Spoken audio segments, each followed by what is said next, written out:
मेरठ लोकसभा चुनाव में मुजफ्फरनगर सीट पर हार का सामना करने वाले भाजपा के प्रत्याशी डॉक्टर संजीव बालियान ने सोमवार को प्रेस वार्ता कर सरधना से भाजपा के पूर्व विधायक संगीत सोम पर गंभीर आरोप लगाए थे। मंगलवार को पूर्व विधायक संगीत सोम ने मेरठ कैंट स्थित अपने आवास पर प्रेस वार्ता आयोजित कर आरोपियों को जवाब दिया है। पूर्व विधायक संगीत सोम ने कहा, मुझे समुद्र के किनारे घर बनाने का शौक नहीं है, मैं पत्थर हूं, किनारों पर ही मेरा ठिकाना है। कहा कि भारतीय जनता पार्टी सरधना विधानसभा क्षेत्र से जीती है, लेकिन संजीव बालियान बुढ़ाना और चरथावल में हार गए। कहा कि आरोप लगाने से पहले डॉक्टर संजीव बालियान को अपनी हार की समीक्षा करनी चाहिए कि उनके क्षेत्र में उन्हें क्यों कम वोट मिले हैं। कहा कि संजीव कुमार बालियान वरिष्ठ भाजपा के कार्यकर्ता हैं, उन्हें ऐसी बयानबाजी से बचना चाहिए। देखिए, पहले तो मैं आप सबके माध्यम से पूरे देश की जनता को बधाई देता हूं कि जिन्होंने भारतीय जनता पार्टी और एनडीए को इतना बम्पर वोट देके तीसरी बार देश के यशस्वी प्रधानमंत्री नरेंद्र भाई मोदी जी को बनाया। मैं आज आपको बुलाने का एक विषय था कि कल हमारी पूर्व सांसद जी ने एक प्रेस की है और उन्होंने प्रेस में एक आरोप लगाया है कि मुझे चुनाव संगीत सोम ने हरवाया है। मैं भारतीय जनता पार्टी का समर्पित कार्यकर्ता हूं। मैं भारतीय जनता पार्टी का वो कार्यकर्ता हूं कि जब उत्तर प्रदेश की सरकार ने आतंक मचाया हुआ था, समाजवादी पार्टी की सरकार ने, तब भी अपने उत्तर प्रदेश की जनता की बात हर फोरम पर उठाई। मेरे लोगों पर अखिलेश सरकार ने गोली चलवाई, मेरे लोगों ने गोली खाई, मेरे परिवार पे मुकदमे हुए, मुझ पर खुद आतंकवाद तक के मुकदमे अखिलेश सरकार ने लगाए, मुझे जेल में रखा गया, 700-800 किलोमीटर दूर मुझे जेल में ले जाया गया और उस जेल को खाली करा दिया गया जिससे मेरा मनोबल टूटे। मैं भारतीय जनता पार्टी का बिल्कुल समर्पित कार्यकर्ता हूं। चुनाव हराने और जिताने का विषय किसी के दिमाग में आता हो तो वो गलत है। क्योंकि मैं भारतीय जनता पार्टी के लिए काम करता हूं, किसी कैंडिडेट के लिए काम नहीं करता, मैं कमल के फूल के लिए काम करता हूं। मेरी पार्टी ने मुझे जिम्मेदारी दी गई थी कि सरधना विधानसभा पार्टी की जीतनी चाहिए।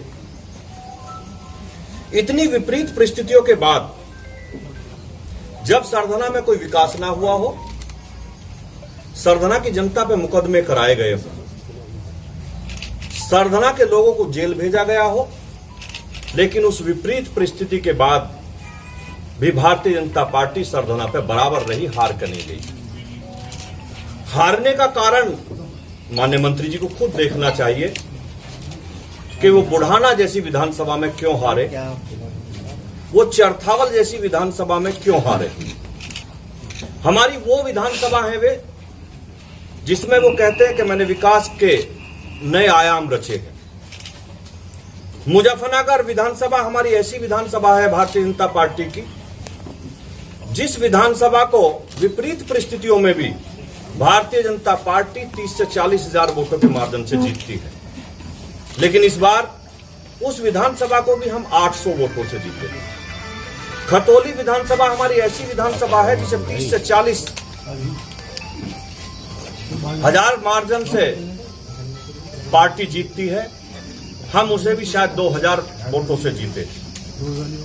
हम मुजफ्फरनगर की जो माननीय बालियान जी की हमारे भाई हैं, जो उनकी घर की विधानसभा है चरथावल और बुढ़ाना, ये उन्हीं दो विधानसभाओं पे हारे। तो उन्हें चिंतन मनन ये करना चाहिए कि आखिर मैं घर की विधानसभाओं पे क्यों हारा। पार्टी के अगर वो समर्पित कार्यकर्ता हैं तो हम कार्यकर्ताओं का एक फोरम होता है, अगर किसी ने कोई गलती करी है, किसी की कोई शिकायत हमें एक दूसरे से है, तो हम अपनी पार्टी फोरम पे बात रखते हैं। पार्टी का हमारा प्रदेश नेतृत्व है, हमारा राष्ट्रीय नेतृत्व है। हम अपनी बात वहां रखेंगे, ना कि मीडिया के सामने रखेंगे। मुझे तो मीडिया के सामने इस बात के लिए आना पड़ा क्योंकि मुझ पर नाम लेकर आरोप लगाया गया। मैं भारतीय जनता पार्टी के अपने नेतृत्व से यही कहूंगा कि इस सारे विषय की जांच होनी चाहिए। मैं भी 2022 में चुनाव हारा था। कारण क्या है मैं कुछ नहीं कहूंगा, लेकिन मैंने पार्टी को अपनी बात बताई और पार्टी ने उसकी जांच की होगी या कर रही होगी। मैंने कभी भी मीडिया के सामने हार का ठीकरा किसी के सिर पर नहीं फोड़ा आके। मैं संजीव बालियान जी को भी यही सलाह देना चाहता हूं कि पार्टी के कार्यकर्ता के तरीके से आप अपनी बात रखिए, पार्टी फोरम पर रखिए, मीडिया के सामने मत रखिए, क्योंकि हम घर की लड़ाई बाहर नहीं ले जा सकते। और मैं विपरीत परिस्थितियों में, मेरी पर्सनल नाराजगी होने के बावजूद मैंने संजीव बालियान जी को सरधना पे चुनाव नहीं हारने दिया। मैंने इतनी मेहनत करी, कार्यकर्ता लगने के लिए तैयार नहीं थे।